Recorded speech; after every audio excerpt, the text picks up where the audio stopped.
Bonjour à tous, je suis Céline Baron, j'ai 49 ans, je suis sophrologue et psychopraticienne, mais également coach en suppression des croyances limitantes.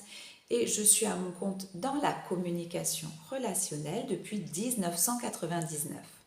Aujourd'hui, j'aimerais aborder ce sujet qui revient souvent au cabinet, le sujet de ces gens qui vont vous dévaloriser et vous manquer de respect de façon très flagrante, de façon absolue. Mais pourtant, vous allez laisser passer parce que vous ne vous en rendez pas compte. Pourquoi? Parce que ce n'est pas un manque de respect verbal, ce n'est pas quelque chose qui se manifeste avec de la violence ou c'est pas quelqu'un qui va vous agresser par exemple. Mais ce sont des façons de vous dévaloriser, de vous rabaisser ou de vous dominer que vous pouvez comprendre sans les voir. Donc, elles peuvent passer par l'attitude et on va tout de suite regarder ça. Donc, faire semblant de ne pas comprendre que vous vous êtes éloigné, par exemple, parce que vous n'aviez pas envie d'avoir de nouvelles de la personne, ou par manque d'intérêt tout simplement, ou par besoin de vous isoler, d'être seul dans la sérénité, ou tout simplement par besoin de couper les ponts.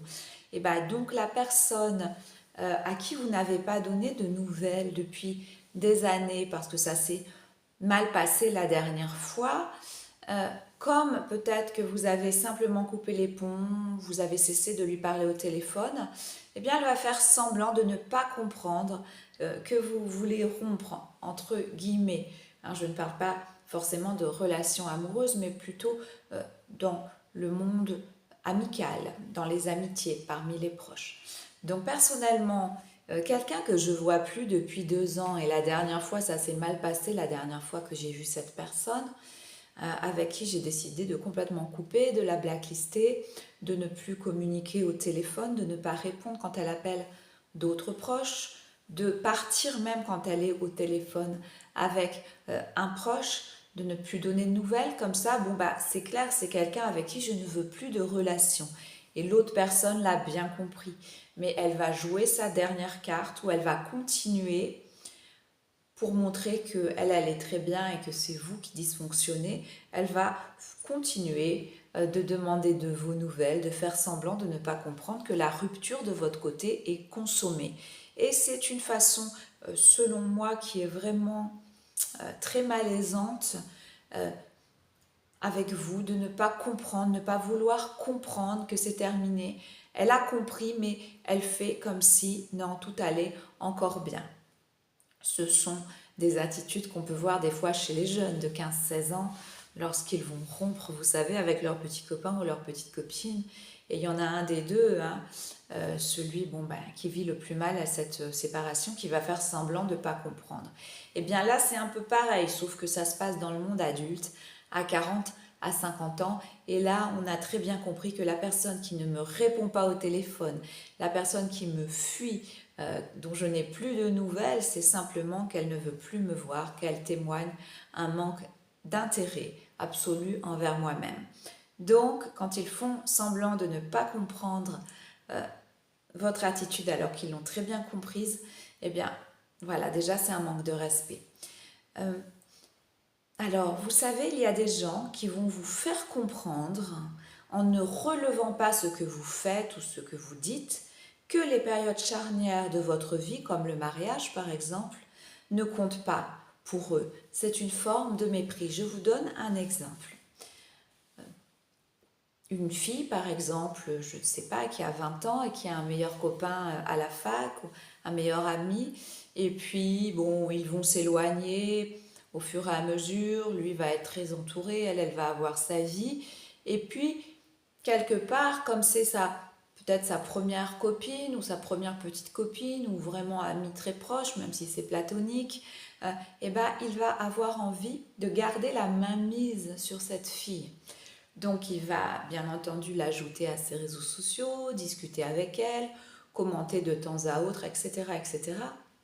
Et puis le jour où elle se marie, je ne sais pas, imaginons à 30 ans elle se marie, eh bien il fait comme si elle n'était pas mariée. Il fait comme s'il ignorait absolument l'existence du mari et il continue à essayer, à tenter de rigoler avec elle, comme avant, à faire des blagues peut-être entre guillemets salaces ou à sous-entendre des choses comme par exemple viens chez moi, je me suis formée au massage, je vais te faire un massage, des choses comme ça, où tu peux tout à fait venir dormir chez moi quand tu veux. La fille en face, elle est mariée, elle a peut-être des enfants, ça fait peut-être 20 ans qu'elle est mariée, et son ex-meilleur ami en face continue de mépriser cette période de sa vie où elle s'est mariée, où elle s'est unie à quelqu'un qui lui convenait beaucoup mieux que lui, par exemple. Il va ignorer tout ça, il va faire comme si le mari n'existait pas et il n'en parlera jamais. Mesdames, si vous êtes dans cette situation, c'est un manque de respect absolu, même si ça vient d'un ami de longue date. Il y a des amis de longue date qui sont toxiques, il faut le savoir. Ne pas relever ce que l'autre fait, l'ignorer quand il en parle. Alors vous savez, ça c'est assez typique de la jalousie.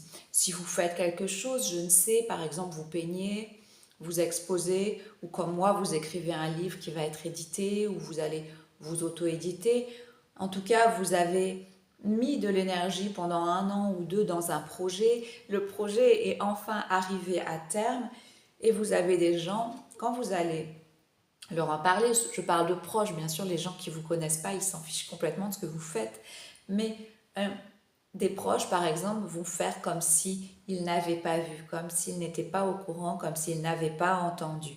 Eh bien, c'est également un manque de respect. Par exemple, si quelqu'un de ma famille eh ben, me dit, tiens, regarde, j'ai fait, je sais pas, je fabrique des bijoux, par exemple en perles et en terre, je sais pas, j'invente. Hein. Regarde, bon, ça peut me botter ou pas me botter du tout, mais en tout cas, je vais dire, oh bah c'est, en tout cas, c'est original, tu as fait quelque chose, bravo à toi. D'autant plus quand c'est des liens très proches, comme par exemple le beau-père ou la belle-mère, ou le père ou la mère, ou des frères et sœurs. Euh, Moi, je ne me vois pas, par exemple, face à quelqu'un de si proche qui me montre ce qu'il fait et ne rien dire, et puis partir. Donc en fait, c'est une façon de mépriser ce que vous faites, donc ce que vous êtes un petit peu aussi également si c'est une passion, et bien entendu, c'est un manque de respect. Je vous donne un exemple. Je ne sais pas, par exemple, vous faites, qu'est-ce que vous pourriez faire? Je vois mon piano. Bon, allez, vous composez par exemple. Vous composez une mélodie et puis vous la jouez à votre belle-mère par exemple. Voilà, un exemple. Le piano, la belle-mère. Et puis la belle-mère va, bon, bah écouter, mais elle va rien dire. Elle va partir de l'autre côté. Elle va continuer à discuter avec des gens alors que vous lui avez montré quelque chose. En fait, elle veut pas vous encourager là-dedans, c'est ce que ça veut dire, et elle veut pas surtout ne pas féliciter, mais là on n'en est même pas à pas féliciter, mais ne pas remarquer. Elle ne veut pas accorder son intérêt à ce que vous faites. Par contre, si vous, quand vous allez chez elle et qu'elle a fait son poulet mandarine, elle est fâchée parce que personne lui dit oh bah c'était super bon, ta recette est originale, etc., etc. Donc en fait, elle vous fait subir des choses qu'elle n'aimerait pas subir. Donc c'est également un manque de respect. Il faut très vite recadrer, reprendre les choses en main, ou bien bon, bah, se débrouiller pour un petit peu mettre de la distance entre vous et cette personne. Reprendre contact après des années avec quelqu'un avec qui ça s'est mal passé. La personne vous a fait subir les pires affronts. Alors je ne sais pas, par exemple, vous êtes une fille de je sais pas, 25 ans par exemple, et puis vous avez comme ça un ex, peut-être un ex-petit ami avec qui ça s'est pas très bien terminé, et il vous en a fait voir de toutes les couleurs. Vraiment, il s'est vengé sur vous, il a laissé des mots sur les réseaux sociaux, il vous a ignoré dans la rue, il a mis vos affaires à la poubelle, hein, j'invente. Hein. Euh, et puis il revient, là, 15 ans après, il revient à la bouche en cœur, parce qu'en fait, il a fait le tour de à peu près toutes les filles qui existaient. Et puis, bon, il n'y a rien qui lui convient. Et puis, quand il vous voit peut-être sur les réseaux, il se dit, oh, bah, finalement, elle n'était pas si mal, celle-là. Donc, je vais réessayer. En tout cas, je vais me rapprocher d'elle. Et il revient la bouche en cœur. Faisons table rase du passé. Eh bien, il me semble que c'est également un manque de respect flagrant. Hein, parce que quand on a fait subir énormément de choses à quelqu'un, qu'on lui en a fait voir de toutes les couleurs, Comme une jeune fille m'a écrit ça récemment, là, il y a quelques jours, et ben, il revient la bouche en cœur avec un bouquet de fleurs 10 ans après. Non, mais pardon, ça va pas du tout, ça. Hein. Comme disait une célèbre, je ne sais plus qui disait ça, une célèbre blogueuse, ressortir avec son ex, c'est comme ravaler son vomi. Eh bien, effectivement, je pense vraiment que ces personnes, surtout, ne se rendent pas compte du manque de respect. Quand on a traité quelqu'un qu'on aimait de cette façon, il vaut mieux disparaître discrètement, ne plus faire de bruit plutôt que de revenir, oser revenir 10 ans plus tard. Ou alors, bon, peut-être la fille ou le garçon a un faible caractère et la personne en face le sait. Et d'ailleurs, c'est pas très bon d'avoir un caractère effacé, un faible caractère, parce que c'est vraiment la porte ouverte à tout, à se laisser marcher sur les pieds notamment. Ne pas entendre votre besoin de silence et d'isolement.